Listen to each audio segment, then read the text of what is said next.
Bird watching. Bird watching dikenali sebagai aktiviti memerhati burung.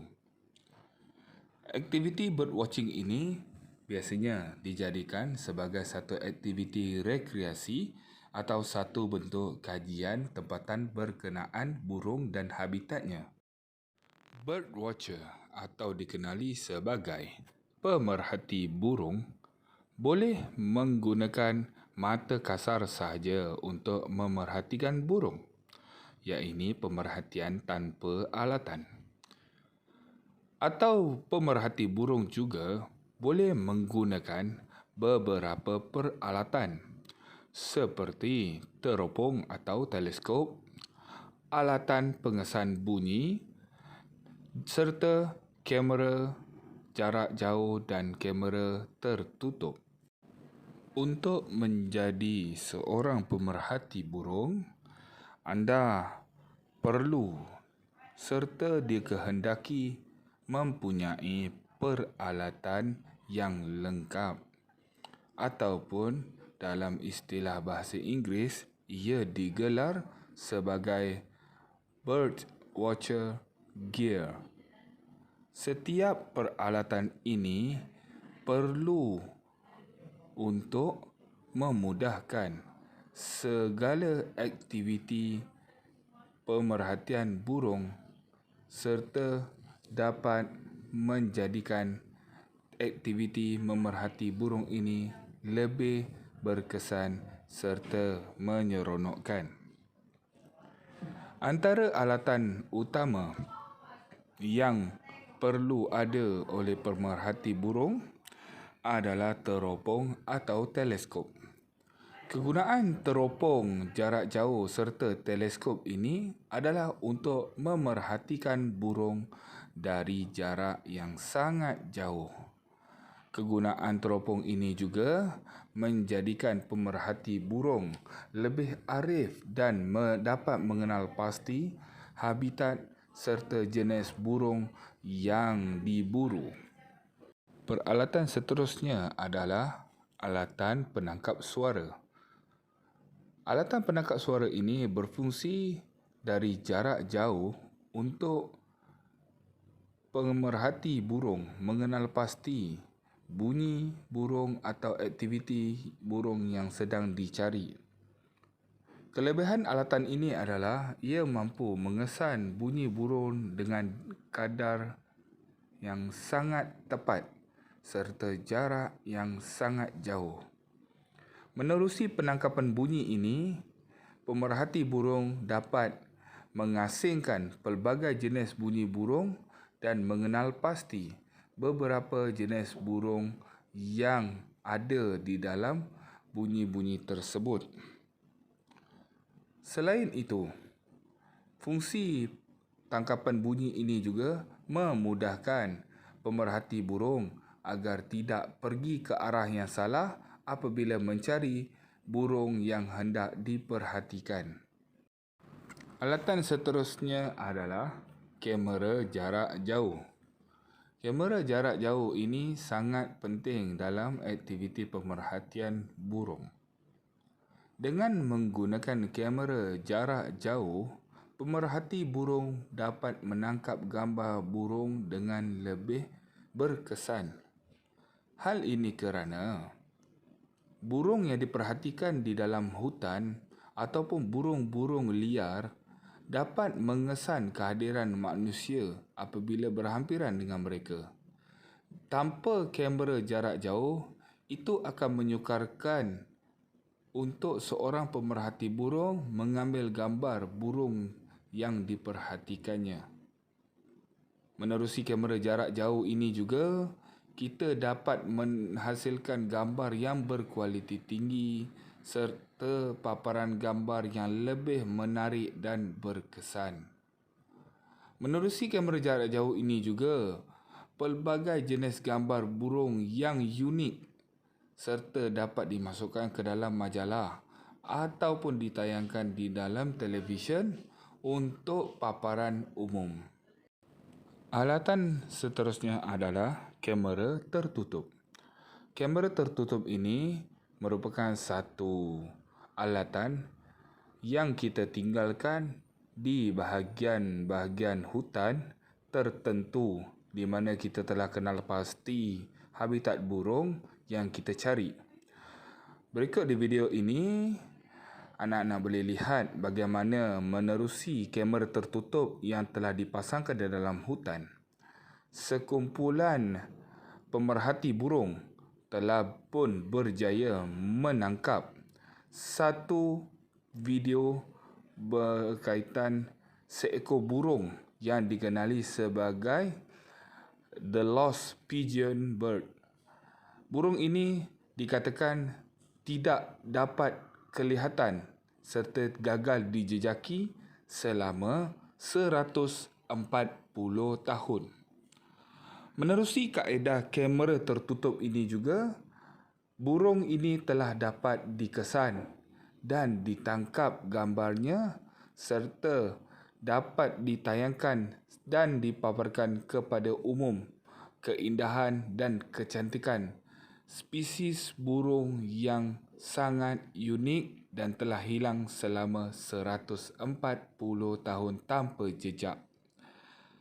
Begitulah dapat kita lihat betapa gembira dan seronoknya reaksi pemerhati burung ini apabila hasil usaha mereka selama itu telah membuahkan hasil. Untuk menjadi seorang pemerhati burung ini, ia bukan sekadar hobi biasa. Malah ia boleh bertukar menjadi satu pendapatan yang lumayan serta satu keinginan atau dalam bahasa Inggerisnya passion. Satu perkara yang dibuat dan dapat memenuhi nafsu diri dan juga kepuasan minda serta jiwa. Jadi, Birdwatcher ini telah dibahagikan kepada 3 jenis kategori yang akan diulas sebentar lagi. Pemerhati burung dibahagikan kepada 3 kategori. Yang pertama adalah hardcore birders. Hardcore birders ini adalah pemerhati burung yang sangat ekstrim ataupun boleh dikenal pasti sebagai pemerhati burung yang sangat bersemangat untuk mencari burung yang diburu mereka. Hardcore birders ataupun pemerhati burung ekstrim ini, mereka akan pergi ke kawasan-kawasan yang lebih dalam, lebih berbahaya, jauh daripada penempatan manusia, serta mereka juga memburu burung-burung yang sukar ditemui. Untuk pemerhati ekstrim ini juga, mereka melaburkan duit yang sangat banyak untuk sampai ke destinasi pencarian burung mereka, serta mereka menggunakan alatan-alatan yang sangat mahal serta berkualiti tinggi. Kategori yang kedua adalah enthusiastic birders ataupun pemerhati dan juga penangkap gambar burung yang biasa. Untuk kategori kedua ini, mereka tidaklah sehebat hardcore birders ataupun mereka tidak terlalu ekstrim dalam memburu jenis-jenis burung yang sukar ditemui. Mereka ini lebih kepada mencari maklumat tentang habitat burung, jenis burung dan juga semua jenis kategori burung yang berada di kawasan tersebut tanpa memilih jenis burung. Untuk enthusiastic birders ini, mereka juga cenderung untuk mengumpul maklumat dan juga dibukukan ataupun dikongsikan bersama halayak ramai. Untuk enthusiastic birders ini juga, mereka akan cenderung mencari maklumat yang lebih tepat agar mereka boleh beralih arah kepada hardcore birders. Kategori ketiga adalah casual birders ataupun dikenali sebagai ecotourist. Ecotourist ini merupakan kategori pemerhati burung yang hanya melakukan aktiviti ini untuk mengisi masa lapang ataupun kerana terkesan dengan suasana rakan-rakan yang ingin melihat burung. Ecotourist ini juga tidaklah kerap untuk memerhatikan burung, tetapi apabila diberi peluang ataupun diajak pergi bersama, sudah pasti dan semestinya mereka akan meluangkan masa untuk memerhatikan burung. Alatan untuk menjadi casual birders ini juga tidaklah sebanyak seperti hardcore birders ataupun enthusiastic birders. Seperti hardcore birders, kita perlukan alatan teropong jauh dan sebagainya. Dan seperti enthusiastic birder, kita perlukan penangkap suara agar kita dapat mengenal pasti jenis-jenis burung yang ingin kita dokumentasikan. Tetapi untuk casual birders ini, kita tidaklah mengambil data dan maklumat, tapi kita hanyalah lebih kepada melihat dan menonton keindahan alam sahaja, seperti teropong dan juga kamera jarak dekat. Dan casual birders ini juga tidaklah terlalu cenderung untuk mengejar dan memburu burung yang ingin mereka jumpa. Jika ada, mereka rasa gembira. Jika tiada, mereka akan cuba di lain masa yang akan datang. Bagi mereka yang berminat untuk menjadi pemerhati burung, bolehlah dimulakan dengan menjadi casual birders dengan memerhatikan semua jenis burung yang ada. Di dalam aktiviti birding ini atau aktiviti memerhatikan burung, terdapat beberapa pro and cons, iaitu kelebihan dan kekurangan. Untuk pengetahuan semua, kelebihan memerhatikan burung ini adalah kita dapat galakkan minda berfikir. Dengan kita memerhatikan burung ini, kita seolah-olah bermain dengan minda kita tentang jenis burung, apakah burung ini, di manakah burung ini tinggal dan apakah habitat burung ini, bagaimanakah mereka bermigrasi dan sebagainya. Menerusi pemikiran yang kritikal ini, minda kita akan berfikir lebih banyak daripada biasa. Ditambah lagi dengan cenderung minat yang mendalam, maka minda kita akan ligak berfikir berkenaan dengan burung-burung tersebut. Seterusnya adalah aktiviti ini menjadikan tubuh kita kekal aktif. Kita akan bergerak ke sana dan ke sini untuk mendapatkan data dan maklumat burung yang kita cari. Seterusnya, kelebihan memerhatikan burung ini, kita dapat menyelami alam semula jadi ciptaan Tuhan yang indah ini. Untuk mencari burung, pastinya kita perlu pergi kepada tempat yang jauh daripada perangkap bandar, jauh daripada kesesakan metropolitan dan juga kawasan-kawasan yang penuh dengan kilang-kilang serta kawasan-kawasan yang tercemar daripada bunyi dan sebagainya. Jadi tempat-tempat sebegini sudah pasti merupakan satu tempat yang tenang, aman dan damai bagi burung-burung tersebut. Dalam masa yang sama, kita juga dapat menikmati alam semula jadi yang masih lagi dalam kawalan dan juga jagaan. Seterusnya, kita juga dapat disajikan suasana dan panorama yang memukau. Sesetengah pemerhati burung perlu pergi ke tempat yang sangat jauh seperti Grand Canyon, seperti di Niagara Falls dan sebagainya untuk mendapatkan gambar-gambar burung ataupun mencari habitat burung yang unik. Panorama dan juga pemandangan tersebut sangat sukar untuk kita perolehi sekiranya kita hanya duduk di kawasan kita sahaja. Dan akhir sekali, kelebihannya adalah kita mencabar fizikal dan mental kita ke tahap yang berbeza. Untuk menjadi pemerhati burung ini, kita perlu meredah hutan, meredah arus sungai, kita perlu mendaki gunung yang tinggi, melalui lembah-lembah dan juga berhadapan dengan pelbagai jenis bahaya. Pemerhati burung juga perlu menginap di dalam hutan berhari-hari lamanya untuk mendapatkan maklumat dan juga gambar burung yang dicari. Kekurangan aktiviti birdwatching pula, pertama, ia melibatkan masa yang agak lama atau memang boleh dikatakan masa yang sangat lama.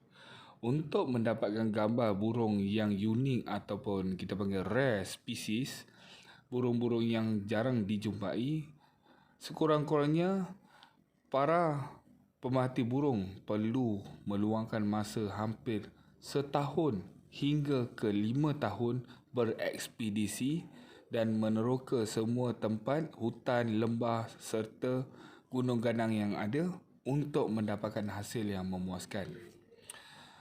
Apabila ia melibatkan tempat yang banyak, ia juga melibatkan kos yang besar. Untuk menjadi pemerhati burung yang berjaya, ia memerlukan belanjawan yang sangat besar. Oleh kerana itu, Kebanyakan pemerhati burung mencari penajaan ataupun sponsorship daripada mana-mana badan korporat ataupun peniaga-peniaga yang ada. Menerusi tajaan yang diperolehi, mereka dapat meneruskan kajian dan juga meneruskan ekspedisi mereka untuk memerhatikan burung-burung yang ada. Dan seterusnya, kekurangannya adalah pergerakan yang sangat jauh. Apabila ia melibatkan pergerakan yang jauh, ia melibatkan penggunaan tenaga yang banyak dan berkait rapat dengan faktor umur. Sekiranya anda seorang pemerhati burung yang muda, mungkin gunung dan bukit serta lembah tidak menjadi masalah bagi anda. Suasana yang sejuk, panas, terik, berangin dan sebagainya bukanlah halangan bagi anak-anak muda. Tetapi bagi mereka yang menjadi pemerhati burung berusia 40 ke 60 tahun ke atas, ia merupakan satu bentuk halangan yang besar apabila melibatkan perjalanan yang jauh. Bayangkan sahajalah jika anda daripada negara Malaysia perlu pergi sehingga ke Kutub Utara untuk mencari gambar burung yang belum pasti ada atau tidak. Dan akhir sekali, seorang pemerhati burung ini kerap terdedah kepada bahaya. Mungkin mereka memiliki insurans perlindungan atau sebagainya, tetapi di dalam hutan pelbagai perkara boleh berlaku. Tiada jaminan akan keselamatan bagi pemerhati burung ini. Kebanyakan pengekspedisi atau pemerhati burung yang melakukan ekspedisi di dalam gunung serta di kawasan-kawasan yang berbahaya, mereka akan mencari orang-orang tempatan untuk dijadikan sebagai pengiring atau lebih dikenal pasti sebagai penjaga keamanan mereka semasa mereka menjalankan tugas. Dan ini juga melibatkan kos yang sangat besar. Jadi itulah antara kelebihan dan kekurangan sebagai pemerhati burung. Mengapakah aktiviti birding atau pemerhatian burung ini menjadi satu fenomena seluruh dunia? Apakah kepentingan terhadap kita? Aktiviti pemerhati burung ini dapat menyediakan data untuk penyelidik agar mendapat maklumat berkaitan dengan burung. Pada masa kini, burung bukan sahaja satu benda yang menarik perhatian dan indah pada alam semula jadi, tetapi menerusi burung juga kita boleh meningkatkan ekonomi. Seperti di satu kawasan di lembah utara, terdapat sejenis burung yang sukar diperolehi bulunya dan harga bulunya juga boleh mencecah ribuan ringgit. Kegunaan bulu burung tersebut adalah untuk dijadikan sebagai baju sejuk. Menerusi penyelidikan yang tepat, kita dapat mengenal pasti sama ada bulu burung tersebut selamat digunakan ataupun tidak. Itu adalah kepentingan yang pertama. Kepentingan yang kedua, aktiviti pemerhatian burung ini apabila telah tersebar di seluruh dunia, ia telah menjadi satu fenomena ataupun dipanggil trending dan dapat memberikan impak positif kepada ekonomi dan juga pelancongan. Apabila kita keluar daripada negara, pergi ke negara lain, kita telah memacu ekonomi pada bahagian pelancongan.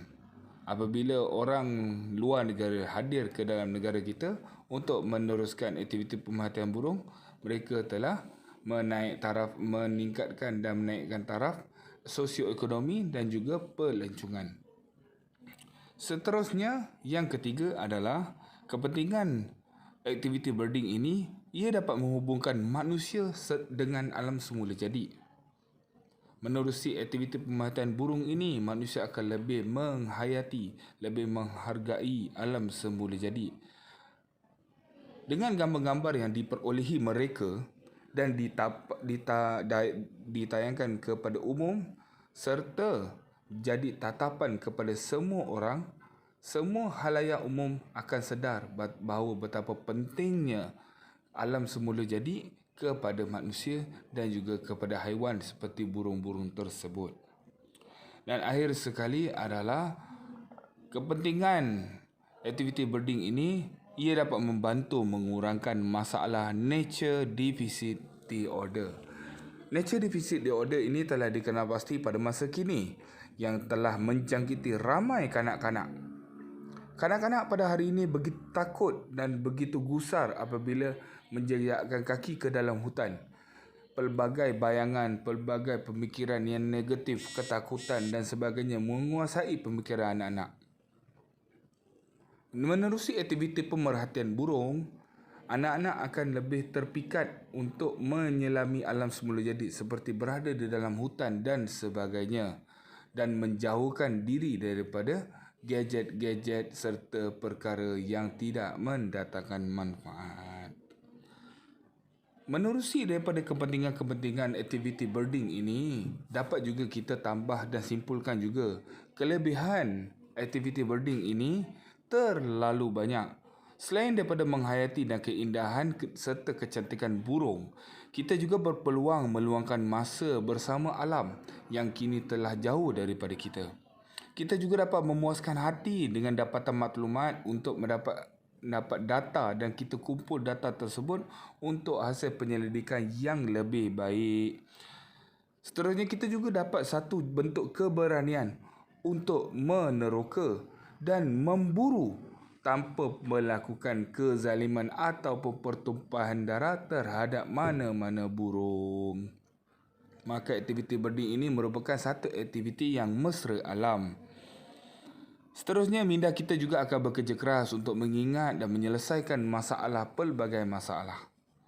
Kita akan berfikir untuk mengingati jenis burung dan habitatnya. Kita juga banyak berfikir bagaimana kita ingin menyelesaikan masalah habitat burung yang telah terancam dan sebagainya. Seterusnya, kita juga dapat mengumpul dan mengambil. Kita juga dapat mengumpul tanpa mengambil sesuatu benda daripada khazanah alam. Kita dapat mengumpul gambar-gambar burung tanpa kita mengganggu habitat mereka, tanpa kita mengurangkan jumlah mereka yang berada di dalam hutan tersebut. Kita hanya abadikan menerusi kamera yang telah kita letakkan di dalam hutan ataupun kamera jarak jauh yang kita boleh gunakan. Dan akhir sekali, satu penjelajah ataupun satu ahli pemerhati burung telah memberitahu bahawa aktiviti birding ini akan memberikan unicorn effect. Apa itu unicorn effect? Kenapa unicorn effect? Tuan-tuan pernah tengok unicorn? Tidak pernah. Jadi ia merupakan perkara majestik ataupun perkara ajaib boleh berlaku apabila kita melibatkan diri dengan aktiviti pemerhatian burung ini. Kita dapat lihat benda yang kita tidak pernah lihat dan kita akan dapat lihat benda yang kita tidak jangka untuk lihat. Itulah yang dikatakan dengan unicorn effect.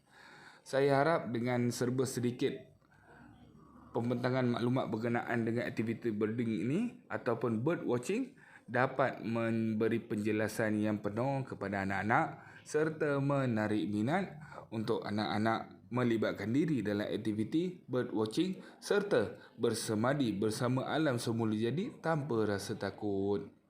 Sekian daripada saya. Assalamualaikum dan salam sejahtera.